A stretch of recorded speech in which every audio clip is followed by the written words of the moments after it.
usang, tikus-tikus kantor yang suka berenang di sungai yang kotor. Kisah usang, tikus-tikus berdasi yang suka ingkar janji lalu sembunyi.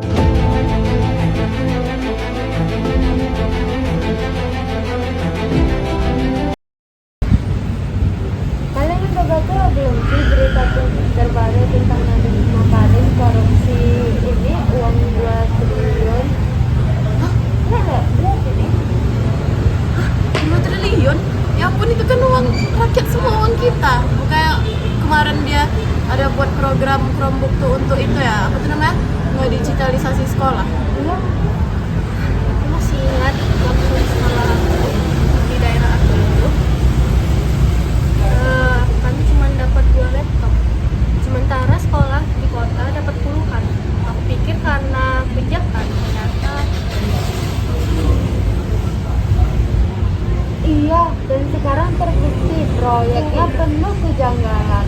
Banyak yang bilang spesifikannya diatur untuk menguntungkan pihak tertentu. masa iya? Coba aku lihat dulu ya beritanya. Ih, ini parah banget sih. Ini bukan soal uang aja. Ini tuh moralnya udah kena juga. Sebagai menteri dia tuh harusnya menjaga amanah rakyat kan. Karena kemarin dia juga udah dipilih dan harus amanah juga. Bukannya nyalahgunain gini.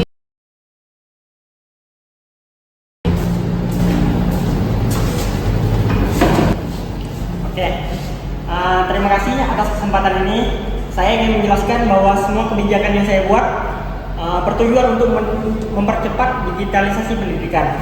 Tidak pernah terlintas dalam pikiran saya untuk merugikan rakyat.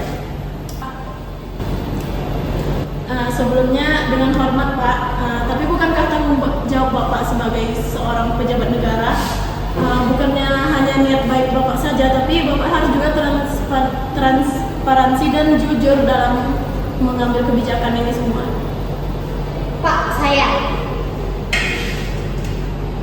kami menghargai niat Bapak, tapi rakyat menilai dari hasil, bukan janji Bapak. Ketika ada penyuluhan guna dana kepercayaan publik runtuh, itu bentuk pelanggaran terhadap nilai-nilai Pancasila, terutama keadilan sosial bagi seluruh rakyat Indonesia. Maaf Pak, saya guru dari daerah pedalaman Pak. Saya mengajar anak-anak saya dengan papan tulis bolong dan kapur biasa.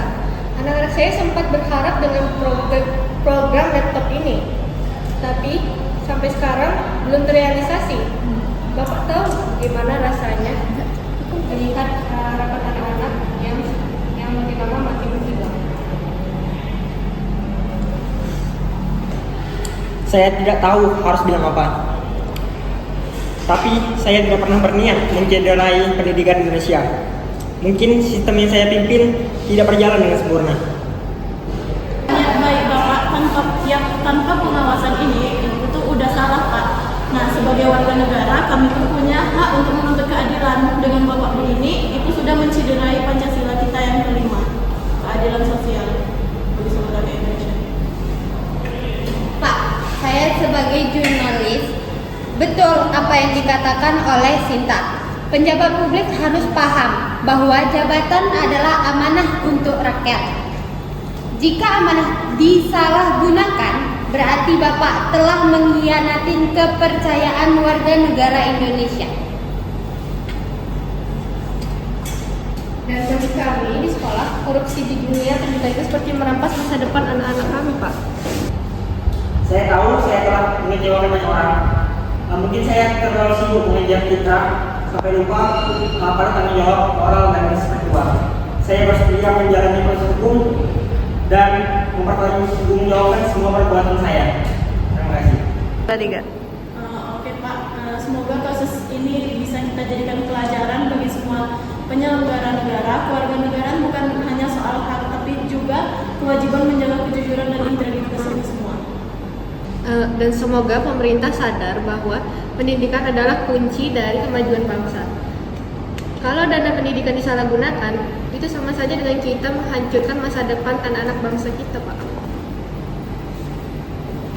Benar, Sebagai warga negara, kita juga harus punya tanggung jawab untuk mengawasi dan tidak diam ketika keadilan diinjak-injak oleh pemimpin tersebut.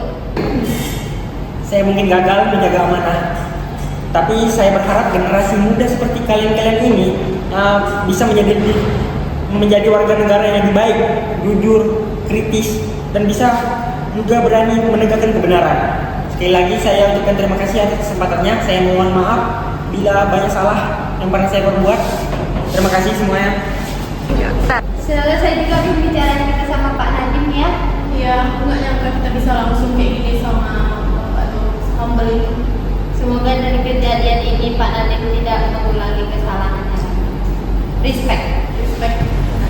Kasus korupsi Nadiem Makarim bermula dari proyek pengadaian Chromebook tahun 2025. Program ini seharusnya membantu digitalisasi sekolah, tapi malah menimbulkan kerugian negara sekitar 1,9 triliun. Kasus ini melanggar nilai kejujuran, nilai tanggung jawab, dan nilai keadilan dalam Pancasila. Tahun 2025, Chromebook diluncurkan. Proyek ini menghabiskan biaya mencapai 1,9 triliun. BPK dan KPK menyatakan proyek ini dijual dengan di atas harga pasar. KPK menyelidiki banyak pejabat yang diduga korupsi, termasuk Nadiem Makarim. Dan pada tanggal 13 Oktober 2025, Nadiem Makarim dinyatakan sebagai tersangka sah. Kasus ini menunjukkan betapa pentingnya kejujuran dan tanggung jawab. Korupsi di bidang pendidikan sangat merugikan masa depan bangsa. Sebagai generasi muda, sudah seharusnya kita melatih kejujuran, tanggung jawab kita, juga meneladani nilai-nilai Pancasila dalam kehidupan sehari-hari. Di balik meja teman sekerja, di dalam